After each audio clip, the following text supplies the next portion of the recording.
My dad leaned across the counter at Atlanta International, looked straight at my grandpa, and said loud enough for everyone to hear, "Come on, Dad, you're not invited. We already spent your money." I saw my grandpa's hand tighten on the handle of his old suitcase, his proud smile vanishing in an instant. $2 million gone, and now he was being told he didn't even belong on the trip he paid for. The agent looked stunned. Travelers turned to stare, and my chest burned with rage. That's when I realized the truth. This wasn't a mistake. It was betrayal. And as we walked out of that terminal together, my grandpa leaned close and whispered a secret to me. A secret my dad and the rest of the family would never see coming. When I think back, it's not the mansions or the marble floors that come to mind. It's the quiet moments where my grandpa was the only one who remembered me. People in Charleston loved to talk about the Carter name. They saw my dad cutting ribbons in front of new high-rises, my mom smiling under chandeliers at charity balls, and my Aunt Susan parading purses online like trophies. To outsiders, we were untouchable, a dynasty polished to perfection. But inside those glittering walls, there was only one person who ever made me feel seen: my grandpa. I can still hear his laugh, the kind that shook the porch rail and startled the birds in the magnolia trees. He had this way of making even silence feel alive. When I was a kid, my parents forgot me after school more times than I could count. I'd sit on the curb clutching my backpack, watching the other kids run to their parents' arms.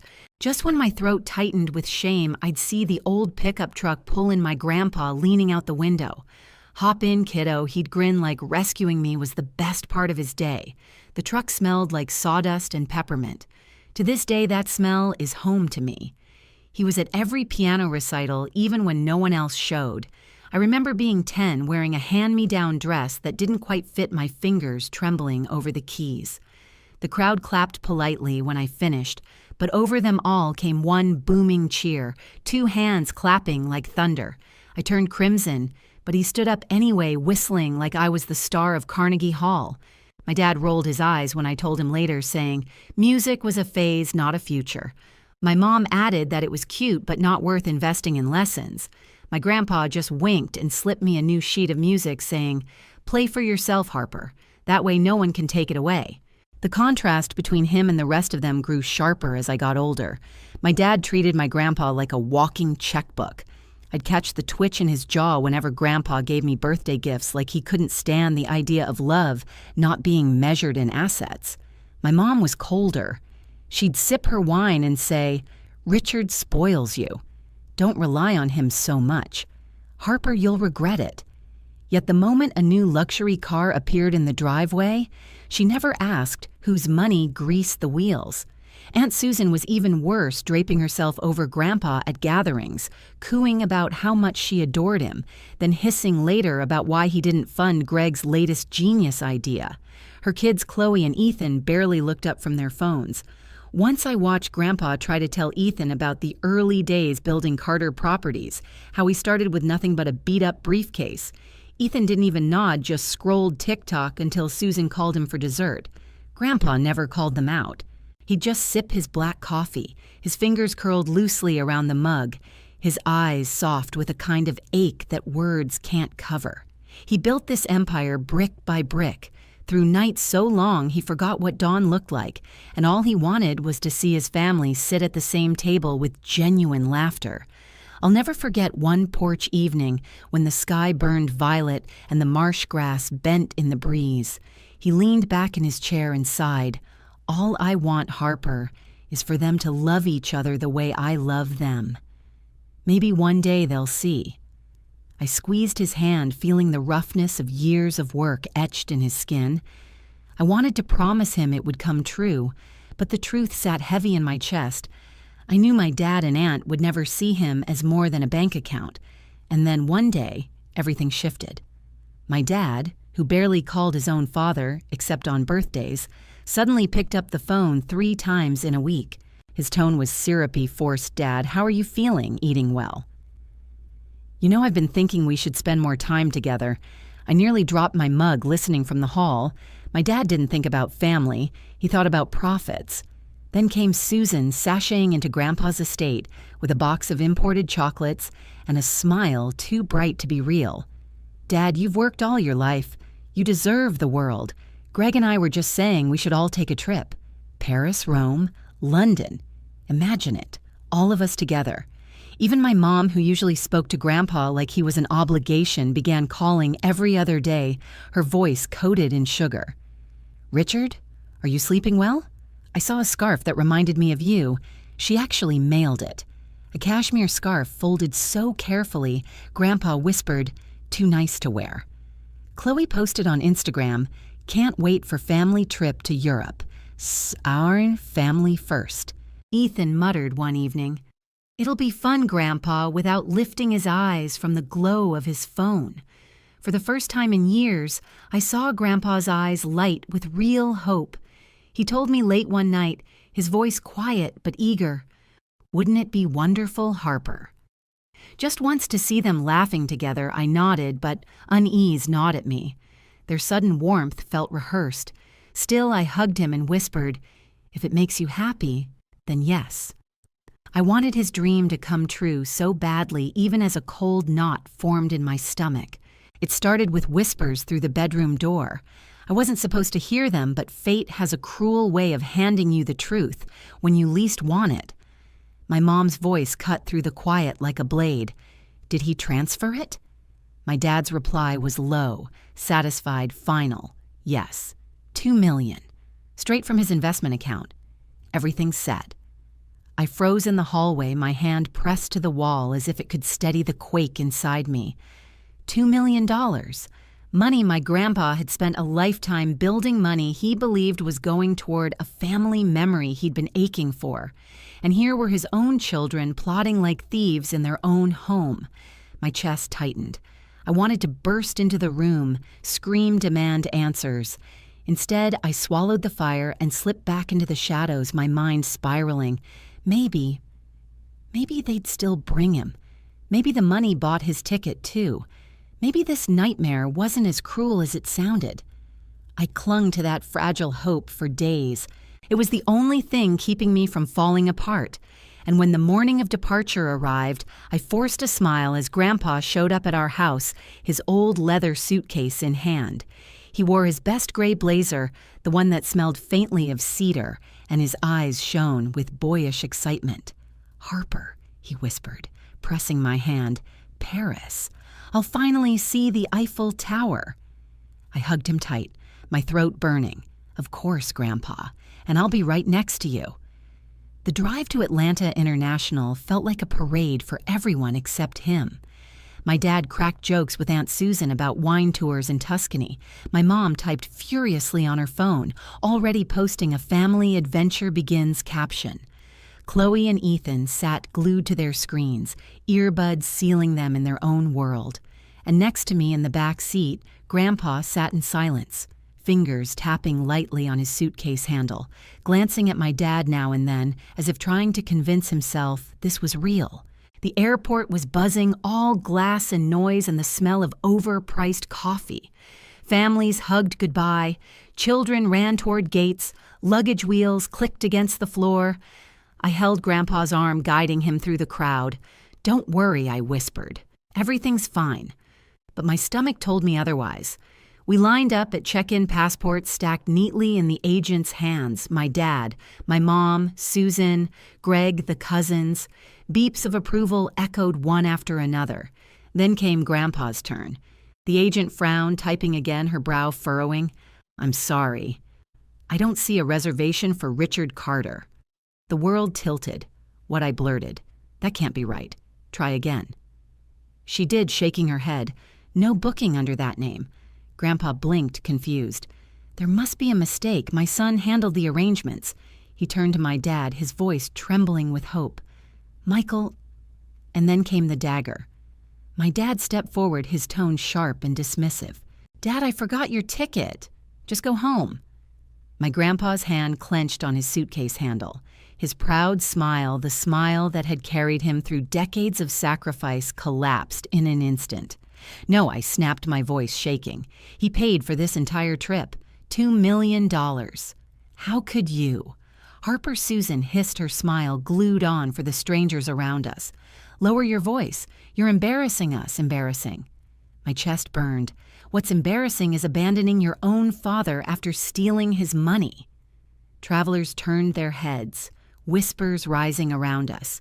Chloe muttered, so dramatic, without looking up from her phone. Ethan tugged at his hoodie, pretending not to hear.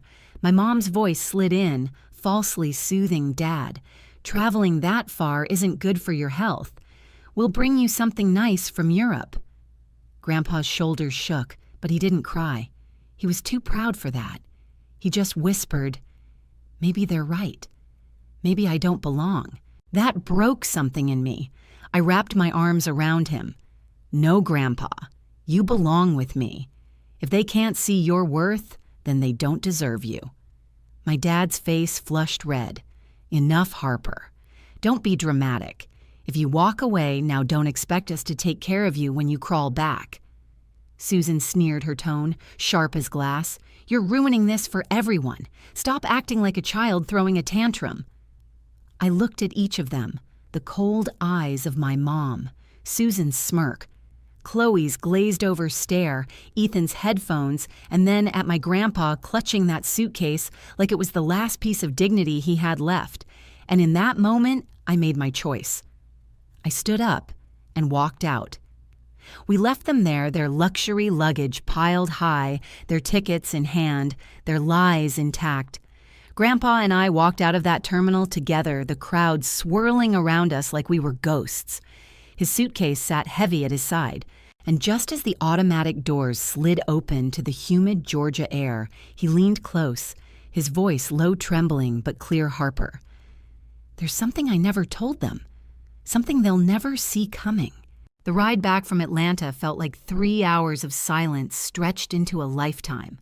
The city lights blurred past the windows, but all I heard was my grandpa's breathing, uneven, shallow, broken in a way I'd never heard before.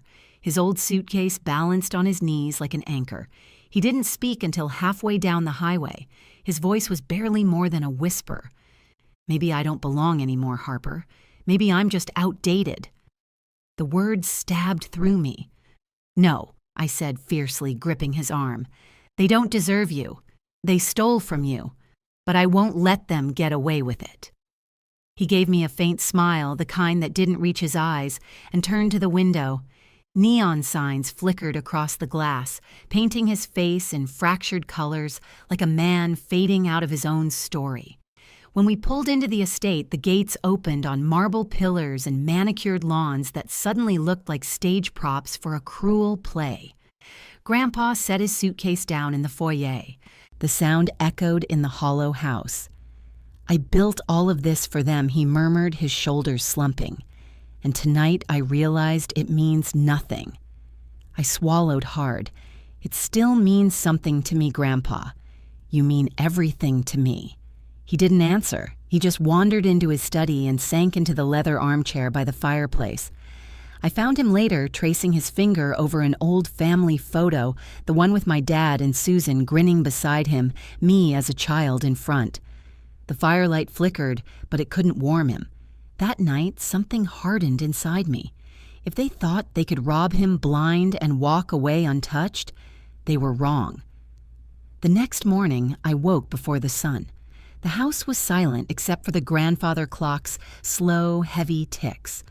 I slipped into the study, searching through his desk. It didn't take long to find what I was looking for, a folder labeled Travel Itinerary. Inside was a wire transfer receipt, $2,000 moved from Richard Carter's investment account to my dad's personal account. My stomach twisted. Proof. I needed more. So I drove downtown to the travel agency that had arranged the trip. The manager, Holly Sanders, remembered the booking. Her eyes narrowed as she scrolled the records. Yes, Mr. Carter paid for the entire package. First-class flights, luxury hotels, $2 million all up front. She paused, then frowned. But look, his name isn't on the traveler list. It looks like it was removed before final confirmation. The ground beneath me seemed to shift. "You're saying it was deliberate?" She nodded solemnly. "I'm afraid so. I can provide a written statement if needed." I thanked her, clutching the papers so tightly they crumpled in my hands. This wasn't just betrayal, it was premeditated theft. When I showed the documents to Grandpa that evening, he stared at them in silence. His hands shook as he traced the lines of the transfer. "Michael," he whispered, "my own son." I grabbed his hand. "We can't stay quiet. There are laws against this. I found a group that helps protect seniors from abuse, Adult Protective Services. We can call them." His head snapped up, panic flashing in his eyes. "No, they're my children, Harper. I don't want to destroy them." "They destroyed themselves," I shot back. "You gave them everything and they left you standing in an airport like you were nothing. This isn't love, it's exploitation. If we don't speak up, they'll keep doing it. Maybe not to you again, but to someone else. Silence only protects them." He looked at me for a long time.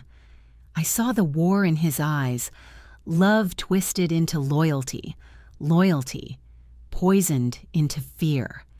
Finally, he exhaled and whispered, "If you believe it's right, then I trust you." The next morning, my hands trembled as I dialed the number. The line clicked and a calm voice answered. "Adult Protective Services. This is Daniel Hayes. How can I help you?" I poured out everything, the transfer, the trip, the humiliation at the airport. My voice shook, but Daniel's didn't. "Do you have proof of the transfer?" he asked. "Any witnesses?" "Yes," I said quickly. "I have the receipt and the travel agency manager is willing to testify." There was a pause, then his tone sharpened. "That's enough to open an investigation. I'll need you and your grandfather to come into our office." When I hung up, my pulse was racing. Fear and relief tangled in my chest. For the first time since the airport, I felt something I thought I'd lost hope. I didn't tell my dad. I didn't tell my mom. I didn't tell Susan. Not yet. They were somewhere across the ocean drinking champagne on a stolen dream. And while they were clinking glasses, I was laying the first bricks of their downfall quietly, carefully, in silence. Grandpa asked me that night, "What happens now?" I squeezed his hand.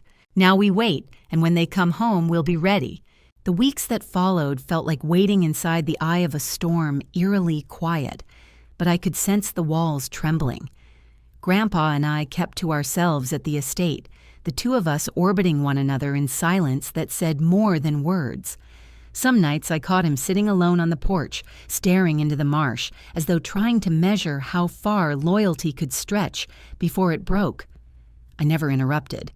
I just made sure the lights inside were warm when he came back.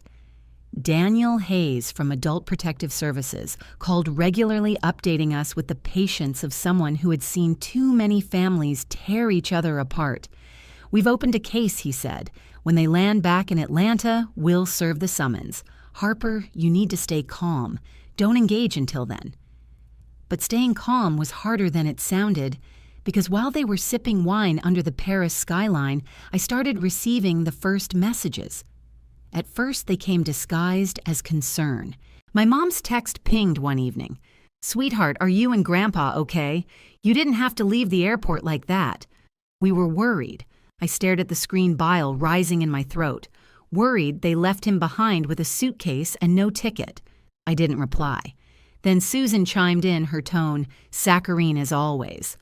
"Harper, I know you're emotional, but you can't let Grandpa's stubbornness ruin things for everyone.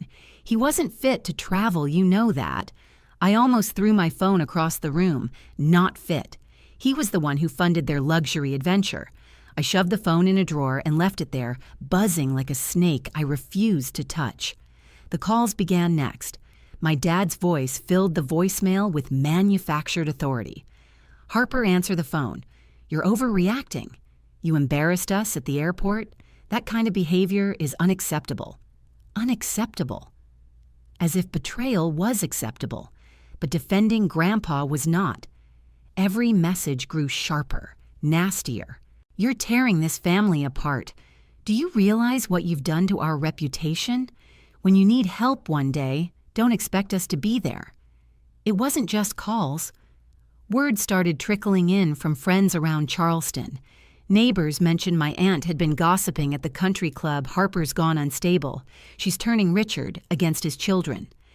My dad told colleagues at the firm that I was confused, manipulated by an old man losing his grip.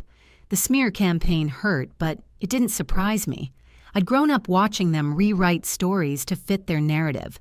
This was just another chapter in the book of denial they all lived by. One night, Grandpa overheard one of the voicemails. My dad's voice hissed through the speaker. "You're a traitor, Harper. Blood is blood, and you've chosen wrong." Grandpa's hand trembled on the armrest, his knuckles white. "Maybe we should drop this," he whispered, as if confessing a sin. "They're my children. I can't bear to see them humiliated." I turned to him, fire rising in my chest. "Humiliated, Grandpa, they humiliated you, in front of strangers.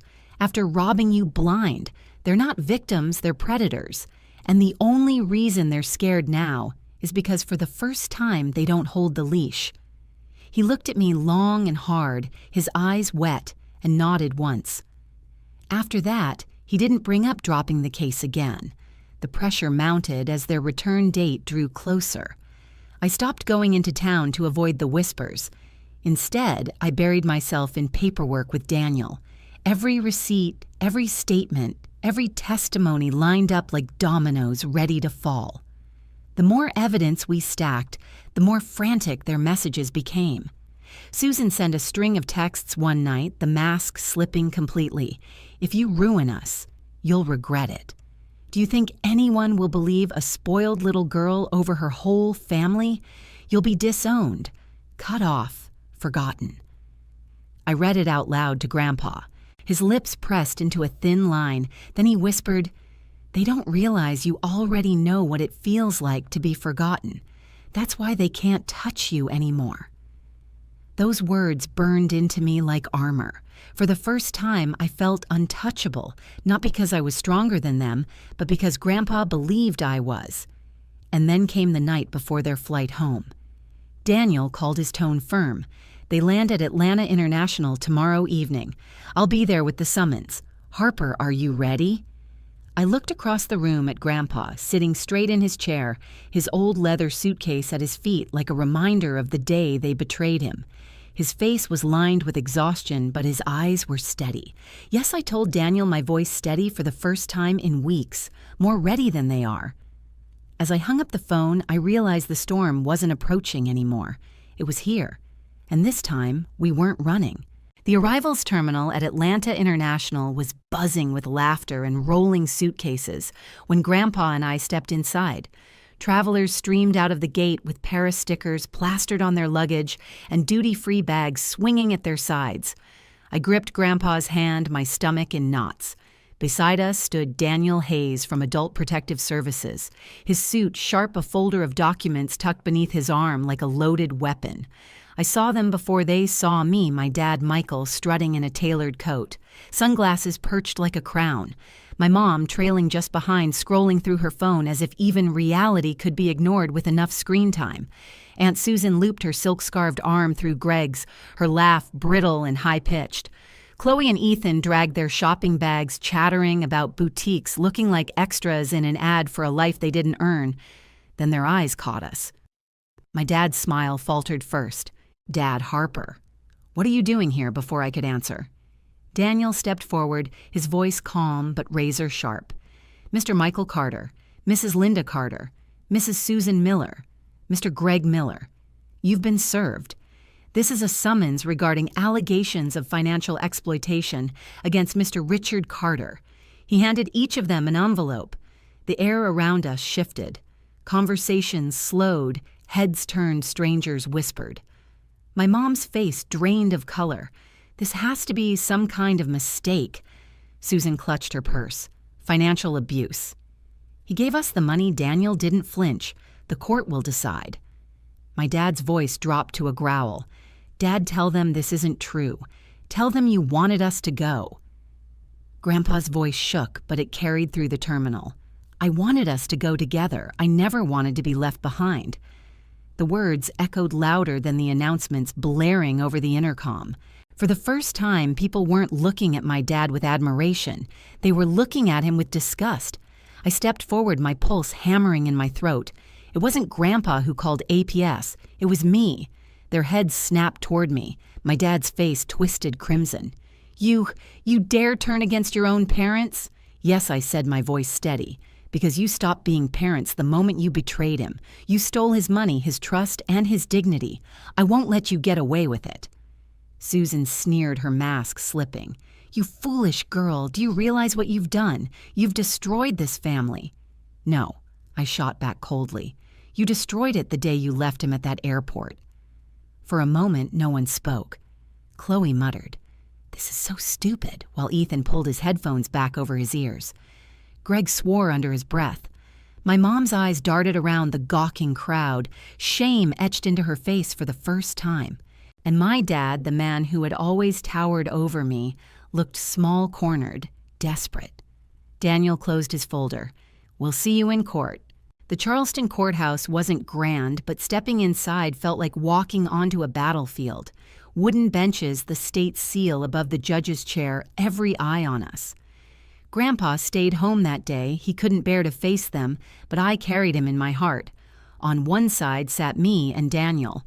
Across the aisle, my dad, my mom, Aunt Susan, and Greg, stiff as mannequins, beside their slick lawyer.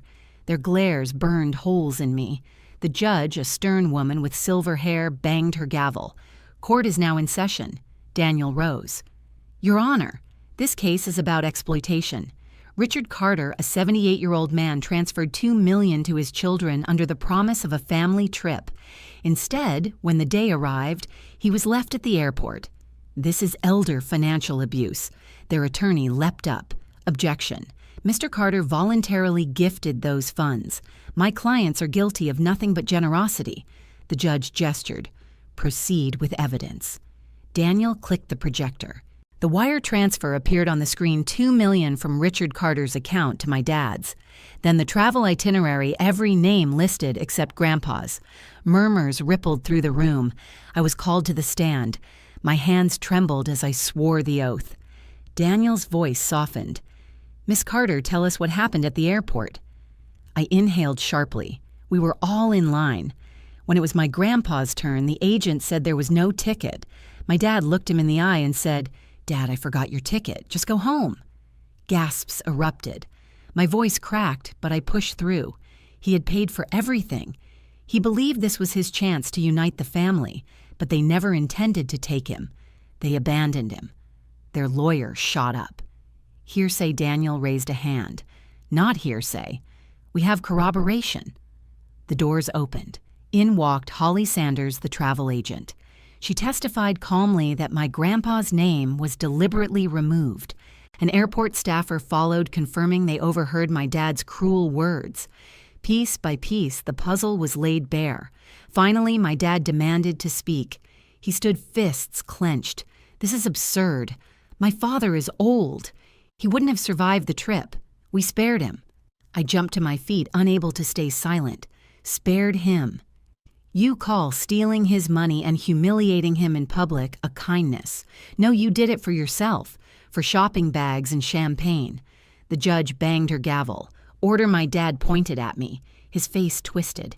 "You ungrateful child. After everything we've done for you, you've done nothing for me." I cut in, my voice breaking. "He raised me. He loved me. And you betrayed him." The courtroom fell silent. The judge's eyes hardened. She turned to the jury. "Do you find sufficient evidence of financial abuse?" The foreman stood. "We do." My breath caught.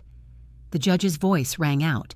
"This court orders Michael Carter, Linda Carter, Susan Miller, and Greg Miller to repay the full $2 million. Furthermore, due to their conduct, they are stripped of all inheritance rights and future guardianship over Richard Carter. This ruling will remain on permanent record." For a moment, the room was frozen. Then Susan broke, sobbing into her hands. Greg cursed. My mom bowed her head, shame staining her silence. My dad slammed his fist on the table, roaring, "This is an outrage. We're his family." The judge's gavel cracked like thunder. "Exactly. And that makes your betrayal all the more reprehensible." Tears blurred my vision, but they weren't of defeat. They were relief. Justice had spoken. As I left the courthouse, Daniel touched my shoulder. "You did well, Harper. Not many have the courage to stand against their own blood." Outside, the evening sun drenched Charleston in gold. I pulled out my phone, my fingers trembling as I dialed Grandpa. My voice broke into a smile as I whispered, "It's over. They can't hurt you anymore." And in that moment, I knew the echo of this victory would ring louder than their lies ever could. When I returned to the Charleston estate after the trial, Grandpa was waiting on the porch. The sight of him standing there nearly broke me. He looked smaller somehow, as if the weeks of betrayal had chipped pieces off his frame. But when he saw me step out of the car, his eyes searched mine with the urgency of a man needing air. I didn't have to speak, he knew. I nodded, tears stinging my eyes. "They can't hurt you anymore, Grandpa." He rose slowly from his chair, his old blazer hanging looser than before, and pulled me into his arms. His shoulders trembled against mine. For the first time in months, I felt a weight lifting, not gone, but lighter, as if justice had carved a hole for light to come in. The days that followed were quiet. We didn't talk about the courtroom. We didn't rehash the betrayals. Instead, we filled the silence with small rituals: morning coffee on the porch, tending to the garden, sorting through old photos not to mourn what was lost, but to reclaim what was still ours. Grandpa still carried scars, the way his eyes lingered on the empty chairs at the dining table, the way he sometimes trailed off mid-story when he remembered who wasn't there to listen. But he no longer spoke of being outdated. He no longer questioned if he belonged. One morning, as sunlight filtered through the study windows, he set his mug down and looked at me. "Harper, I don't want the rest of my life to be about betrayal. I want to give meaning to what's left." That was the seed. Together we created the Richard Carter Foundation, a trust dedicated to protecting seniors from financial exploitation. Every dollar recovered from the lawsuit was poured into it. We set up grants for community centers, funded hotlines for abuse victims, trained volunteers to spot the signs of exploitation. The first time we walked into a small community hall to deliver support, I watched my grandpa shake hands with other elders, his voice firm again as he told them, "You're not forgotten. You matter." His eyes glowed in a way I hadn't seen since before the airport. The people there didn't know the Carter name as a dynasty of real estate. They knew it as a promise of protection. At night, when the house grew still, I sometimes caught him studying me. "You saved me, Harper." He'd whisper, his voice heavy with gratitude. I always answered the same way. "No, Grandpa, you saved me. You showed me what family really means." Months passed. The mansion, once suffocating in its silence, began to echo with life again, not from chandeliers or marble floors, but from laughter and purpose. Instead of empty dinners, we hosted workshops. Instead of hollow portraits, we filled the walls with letters of thanks from people whose lives the foundation touched. Sometimes in the quiet moments, I thought about my dad, my mom, and Susan. Their absence was a scar, yes, but no longer a wound. They chose greed. I chose love. And in that choice, I found freedom. One evening, sitting beside Grandpa on the porch, the same marsh stretching out before us, I asked him if he ever regretted what happened. He sipped his coffee, eyes reflecting the fading sunset. "No," he said slowly, "because betrayal showed me who truly stood by me. You. That's enough." I leaned my head on his shoulder. For years, I'd chased the idea of family as something unbreakable, bound by blood. But now I understood family is loyalty. Family is love. Family is the ones who don't walk away when the suitcase is heavy and the crowd is watching. Grandpa carried that belief until his last breath. And now it's the legacy I carry forward. Not the Carter fortune, not the empire of buildings, but the foundation of trust he built in me. His lesson, his truth, his gift. And every time I see his old suitcase by the study door, the one he packed for the trip he never took, I don't see rejection anymore. I see resilience. I see the day we chose each other. and I whisper to myself so he'll always hear it, "You belong, Grandpa, always." Have you ever seen someone you love betrayed by the very people who should protect them? Share your story in the comments. I read everyone. And if you believe loyalty matters more than money, hit like, subscribe, and stay with me for more true stories that need to be heard.